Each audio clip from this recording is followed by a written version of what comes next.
Assalamualaikum warahmatullahi wabarakatuh. Sebelumnya perkenalkan, saya Rahma Alia dengan NIM 100112823280665 dari kelas IKMA angkatan 2023. Video kali ini saya akan membahas tentang hasil pengukuran RULA atau Rapid Upper Limb Assessment pada penjual makanan atau gorengan di kantin Fakultas Kesehatan Masyarakat Universitas Sriwijaya. Eits, tapi sebelum itu teman-teman udah tahu belum sih kalau aktivitas kita sehari-hari ternyata juga bisa menyebabkan cedera loh.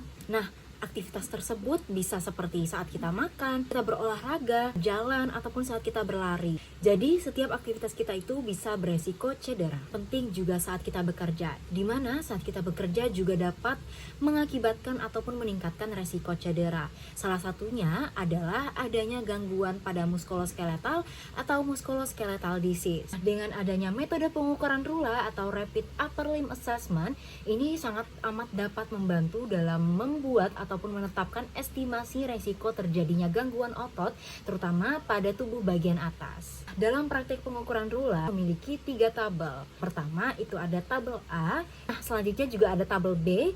Tabel yang ketiga adalah tabel C. Pengukuran pertama yang ada di tabel A adalah pengukuran lengan atas. Nah, didapati setelah diukur, lengan atas pada penjual makanan di kantin FKM Unsri tersebut membentuk sudut 54 derajat yang artinya mendapatkan skor 3. Bahu dari penjual tersebut tidak terangkat, kemudian juga lengan tidak abduksi dan tangan tidak menopang sehingga skornya tetap 3. Ukuran yang kedua yang ada pada tabel A adalah pengukuran lengan bawah. Nah, didapati dari hasil pengukuran menunjukkan sudut 94 derajat yang menghasilkan skor 1. Nah, karena salah satu lengan penjual tersebut melintasi garis tengah, maka skornya ditambah 1 lagi. Jadi untuk total hasil pengukuran pada lengan bawah mendapati skor 2. Pengukuran yang ketiga pada tabel A adalah pengukuran pergelangan tangan. Didapati skor 1 karena posisi pergelangan tangan pada penjual tersebut sebesar 0 derajat. Oke, selanjutnya pengukuran yang keempat adalah pengukuran rotasi pergelangan tangan, di mana didapati skor 2 karena posisi pergelangan tangan atau posisi rotasi pergelangan tangannya itu mendekati di akhir gerakan sehingga skor yang didapat adalah 2. Kemudian dilakukan pencarian titik temu nih di tabel sehingga ditemukan titik temunya ada pada skor 4. Langkah yang kelima adalah penilaian postur tubuh, di mana penilaian postur tubuh ini sama dengan titik temu yang kita cari sebelumnya, yaitu 4.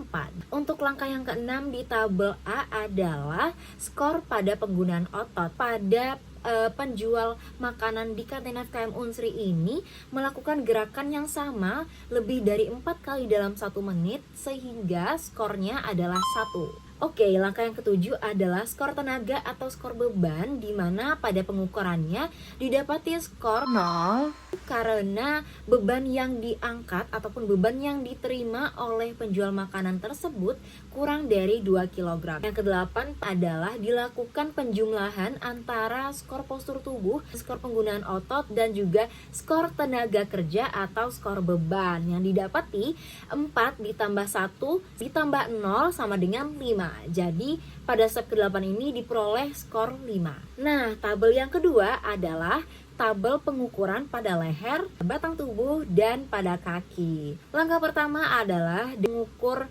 leher.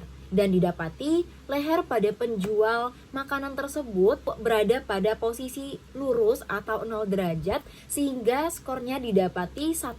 Pengukuran yang kedua adalah pengukuran batang tubuh, di mana didapati batang tubuh pada penjual makanan tersebut berada di posisi lurus sehingga skor yang didapati adalah 1. Nah, step yang ketiga pada tabel B adalah pengukuran kaki, di mana pengukuran kaki pada penjual makanan tersebut itu tidak menggunakan penopang sehingga skor yang didapati adalah 2. Selanjutnya kita mencari titik temu nih pada tabel dari ketiga pengukuran tersebut, di mana didapati titik temunya itu berada pada skor 3. Pada tahap yang keempat atau langkah yang keempat yaitu penilaian postur tubuh, di mana sudah kita dapati yaitu postur tubuhnya adalah 3. Kelima adalah pengukuran penggunaan otot, di mana penjual makanan tersebut melakukan gerakan yang sama lebih dari 4 kali dalam 1 menit, sehingga skor yang didapati adalah 1. Pengukuran yang keenam pada tabel B adalah skor tenaga kerja atau skor beban, yang didapati skor 0 karena penjual tersebut menanggung beban itu kurang dari 2 kg. Di tahap yang terakhir pada tabel B ini akan dijumlahkan nih antara skor postur tubuh, kemudian skor penggunaan otot, dan juga skor tenaga kerja atau skor beban, di mana jumlahannya adalah 3 ditambah 1 dan juga ditambah 0 yang hasilnya adalah 4. Jadi kita bakal ke tabel C nih. Kita bakal mencari titik temu dari hasil pengukuran pada tabel A dan juga pada tabel B. Di tabel A tadi total skornya adalah 5, dan juga pada tabel B total skornya adalah 4, sehingga titik temunya ada di skor 5. Itu dia skor akhir dari pengukuran Rula ada pekerja penjual makanan di kantin FKM Unsri, di mana skornya didapati adalah 5. Nah, interpretasi dari skor 5 pada pengukuran Rula itu sendiri berarti penjual tersebut harus melakukan pemeriksaan yang lebih lanjut dan sesegera mungkin melakukan perubahan. Nah, perubahan yang dimaksud ini dapat berupa perubahan pada postur tubuh saat bekerja, misalnya postur tubuh yang digunakan atau yang diterapkan pada saat menggoreng, dan juga perubahan ini bisa juga dalam konteks menambah kursi ataupun menambah penopang lainnya, sehingga dapat mempermudah penjual tersebut dalam melakukan pekerjaan. Nah, selain itu juga perubahan ini dapat dilakukan lagi nih, misalnya dengan melakukan pengaturan ulang pada ukuran meja ataupun pengukuran kursi yang juga dijadikan penopang tadi, sehingga dapat sesuai dengan kenyamanan dan kesehatan penjual tersebut.